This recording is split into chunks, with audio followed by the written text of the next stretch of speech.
بسم اللہ الرحمن الرحیم۔ السلام علیکم۔ اللہ تعالیٰ کی رضا پانے اور ثواب حاصل کرنے کی نیت سے ویڈیو کو اول تا آخر دیکھنے کی کوشش کیجیے۔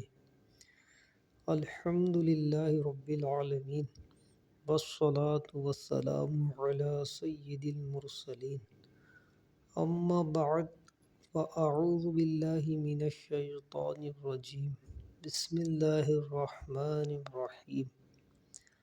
قرآن اور حدیث کی روشنی میں محرم الحرام کی فضیلت اور اہمیت۔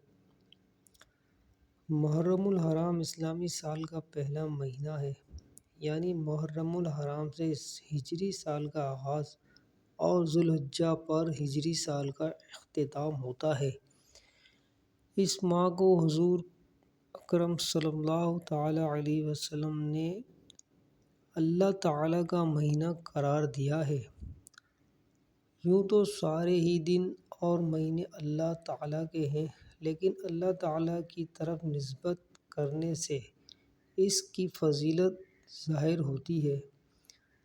ماہ محرم کی ایک فضیلت یہ بھی ہے کہ اس مہینے کا روزہ رمضان المبارک کے بعد سب سے افضل ہے۔ حضور صلی اللہ تعالیٰ علیہ وسلم کی بعثت سے پہلے بھی اس مہینے کو انتہائی قابل احترام سمجھا جاتا تھا۔ اسلام نے آپ صلی اللہ تعالیٰ علیہ وسلم کی بعثت کے بعد اس کے احترام اور عظمت کو اور بھی واضح کر دیا۔ اس مہینے میں جنگ و جدل ممنوع قرار پائی۔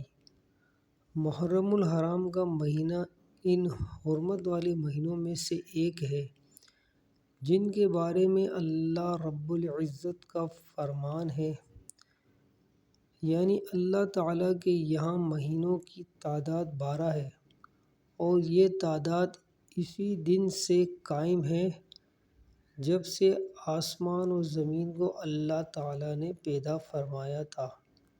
ان میں سے 4 حرمت و ادب والے مہینے ہیں۔ یہی درست اور صحیح دین ہے۔ تم ان مہینوں میں اپنی جانوں پر ظلم و ستم نہ کرو۔ ایک روایت میں ہے کہ رسول اللہ صلی اللہ تعالیٰ علیہ وسلم نے فرمایا، فرض نماز کے بعد سب سے افضل نماز نماز تہجد ہے، اور محرم کے بعد افضل روزے محرم الحرام کے ہیں۔ ابن عباس رضی اللہ تعالیٰ عنہ سے مقروضہ آیت تم ان مہینوں میں اپنے اوپر ظلم و ستم نہ کرو کے بارے میں مروی ہے کہ ان مہینوں میں گناہ کا ارتکاب کرنا بھی عظیم گناہ کا باعث قرار دیا اور ان میں اعمال صالحہ کرنا بھی عظیم اجر و ثواب کا باعث بنایا۔ ابو ہریرہ رضی اللہ تعالیٰ عنہ بیان کرتے ہیں کہ رسول اللہ صلی اللہ تعالیٰ علیہ وسلم نے فرمایا، افضل سب روزوں میں رمضان کے بعد محرم الحرام کے روزے ہیں جو اللہ کا مہینہ ہے، اور فرض نماز کے بعد تہجد کی نماز ہے۔ اللہ تعالیٰ ہمیں محرم الحرام کے مہینے کا ادب و احترام کرنے کی توفیق